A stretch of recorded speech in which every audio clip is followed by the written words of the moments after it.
anhedonia. At 28 or 29, I'm diagnosed with that. The first association my brain makes is Annie Hall. Did you know that Annie Hall was originally entitled Anhedonia? The idea was that Alvy Singer, Woody Allen's character, lacked the capacity to experience anything in his life as good or positive. Granted, I'm not experiencing much pleasure at this particular time in my life, but I doubt it's caused by something you can label like that, something psychiatric sounding.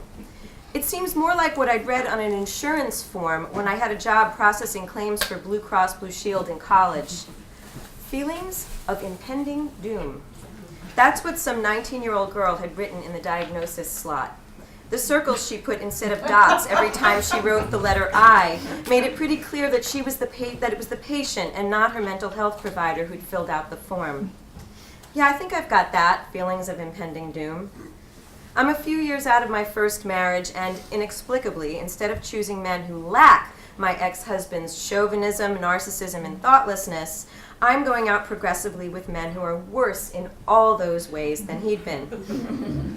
I'm not making much progress in my career because I'm behaving as if finding, saving, and fixing wayward men is my true livelihood.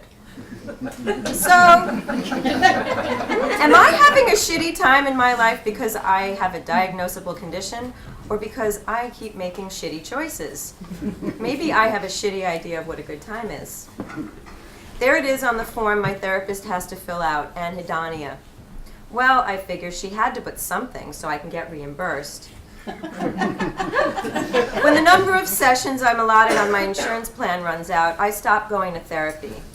I hadn't clicked with that therapist anyway. A couple of years later, next crisis. I'm going through another breakup, although it's hard to remember with whom, and it's as if my entire 30s I lived between breakups, although it's hard to call them that because the men I date are so unavailable, none of them want to make our relationships official and call me their girlfriend. It's 1996, and this breakup, or whatever it's called, hits me harder than most, almost as hard as the period before I got the courage to end my marriage and I wouldn't leave the house or bathe for 3 weeks. Once again, I'm having trouble getting out of bed and going outside my apartment for anything other than to walk my sister's hyperactive Cocker Spaniel 2 blocks away at lunchtime. Fuck that dog. Actually, thank God for that dog. In addition to man trouble, I'm having career trouble, no surprise. A book I'd been ghostwriting for a famous designer doesn't work out, and the author is trying to screw me. 2 years later, I will take her to court and win, but in 1996, I am too mired in misery to even consider this as a possibility. When it gets so bad I scare myself, I do the usual. Pore over the list of mental health providers in the health insurance booklet and find one who's at least not too far from my apartment. Ah, there's one 3 blocks away on East 16th Street. Perfect. This therapist gives me a new diagnosis.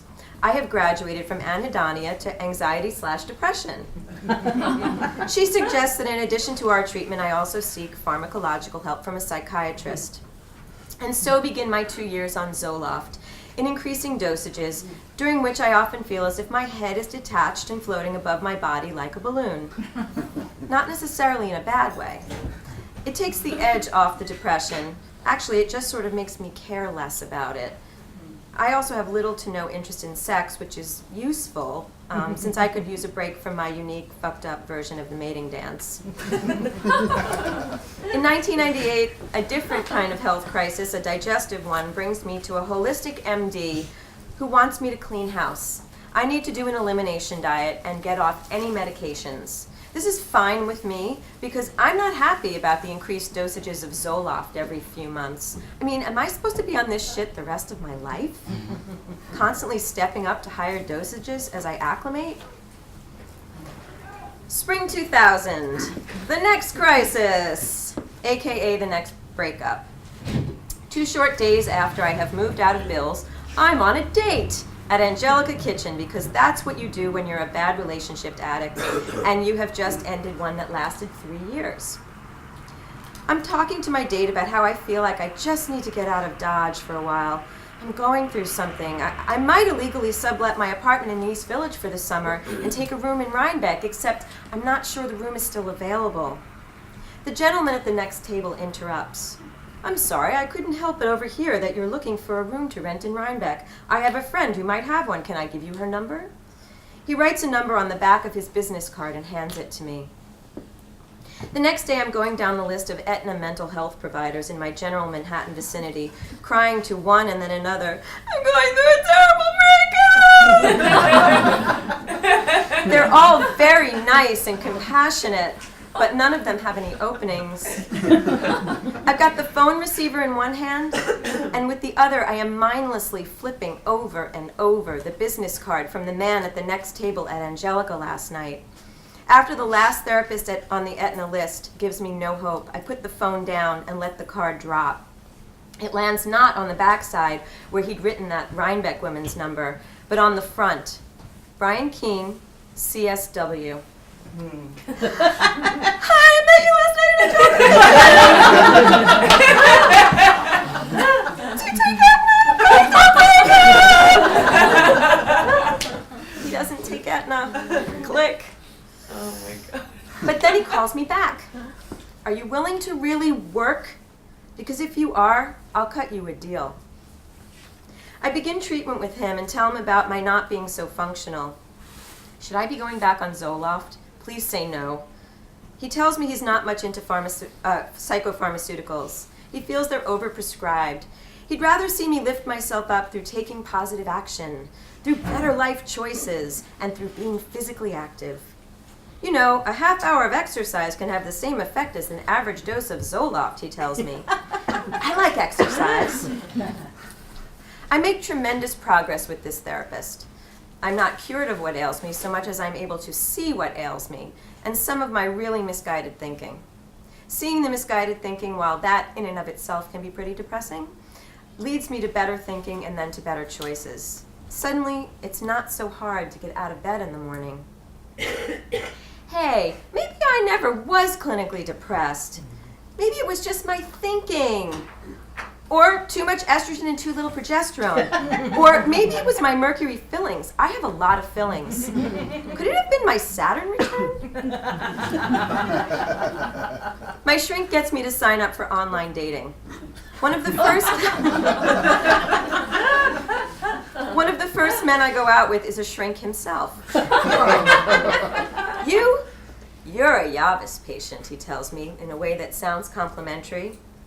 I later learned that Yavis is an acronym for Young, Attractive, Verbal, Intelligent, and Successful.